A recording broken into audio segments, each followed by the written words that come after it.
ਤੁਹਾਡਾ कुत्ता टॉमी, साडा कुत्ता कुत्ता। वेल अगर आप कुत्ता टॉमी है तब तो कोई प्रॉब्लम ही नहीं है, क्योंकि मसला तो सारा सड़क के कुत्तों का है। हाँ, वही कुत्ते जिसके नाम की आप गाली देते हो, वही जिसे आप शनिवार को ढूंढा करते हो जब आपको ब्रेड और बिस्किट खिलाने को कहा जाता है, वही कुत्ता जिसके लिए प्रोटेस्ट हो रहे हैं, लेकिन कोई उन्हें पाल थोड़ी सकता है। पर किस्मत तो है भाई उन कुत्तों की, लोग उन्हीं की सड़क पे उतर करके उन्हीं के लिए प्रोटेस्ट कर रहे हैं,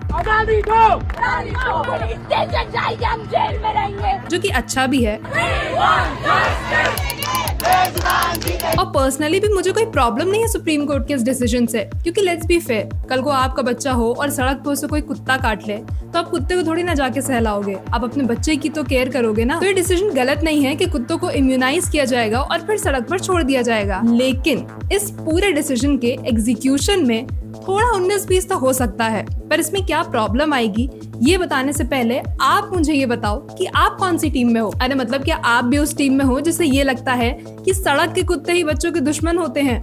अगर हाँ तो ये वीडियो आपके लिए थोड़ी मुश्किल हो सकती है, क्योंकि अगले कुछ देर में हम आपको ऐसे केसेस दिखाएंगे जो सड़क के कुत्तों के नहीं बल्कि ब्रीड डॉग्स के हैं। और वो भी ऐसे वैसे ब्रीड डॉग्स नहीं, वो ब्रीड डॉग्स जिनका काम ही खून खराबे का है, जिनको ब्रीड ही डॉग फाइट्स के लिए किया जाता था और इंडिया में वो बड़ी शान से पल रहे हैं। इन्हीं में से एक है पिटबुल। और देखना जरा पिटबुल ने कितने बच्चों को काटा है पिछले केसेस में।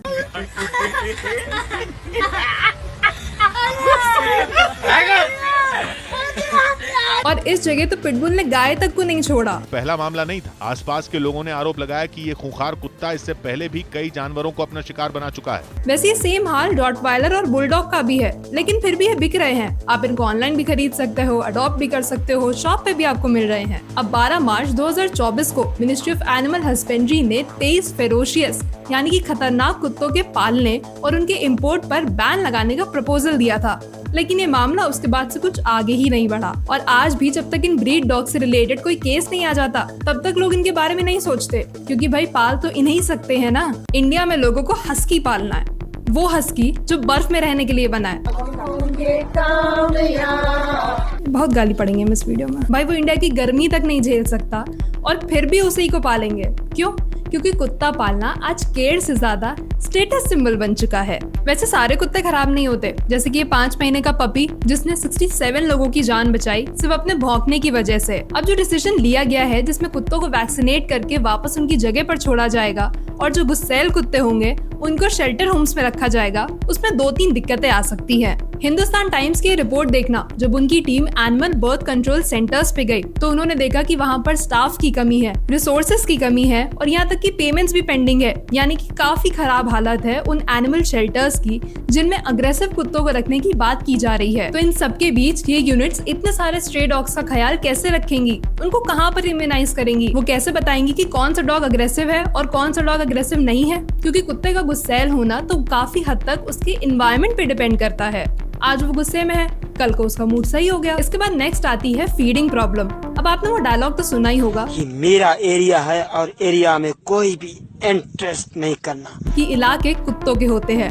जी हाँ, क्योंकि कुत्ते टेरिटोरियल एनिमल्स होते हैं, बिल्कुल एक शेर की तरह। उनके एक फिक्स्ड इलाके होते हैं जहाँ पर उन्हें खाना और रहना पसंद होता है और वो उस इलाके में किसी बाहरी कुत्ते को नहीं घुसने दे सकते। तो अगर आपने कभी अपने गली मोहल्ले के किसी कुत्ते को खाना डाला है तो आपको भी पता होगा कि वो रोज आपका उसी जगह पर इंतजार करता है और लगभग उसी टाइम पर भी करता है। तो जब ये फिक्स्ड फीडिंग सेंटर्स बनाए जाएंगे तो क्या ये हर गली मोहल्ले के बाहर होंगे? क्या इनको कोई सुपरवाइज करेगा?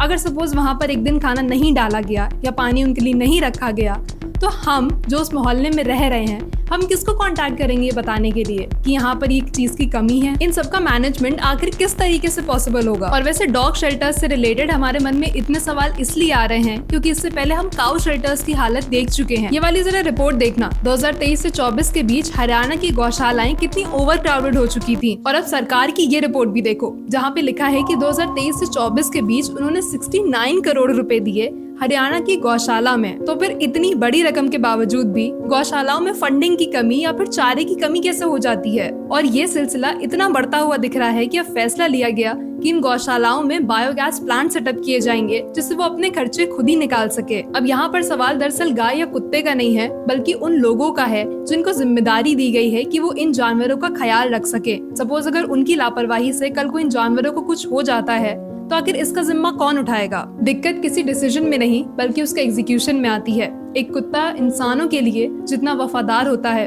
अगर उसकी थोड़ी वफादारी भी हम उनके टुवर्ड्स दिखा सकें, then it will be true that a dog is a man's best friend.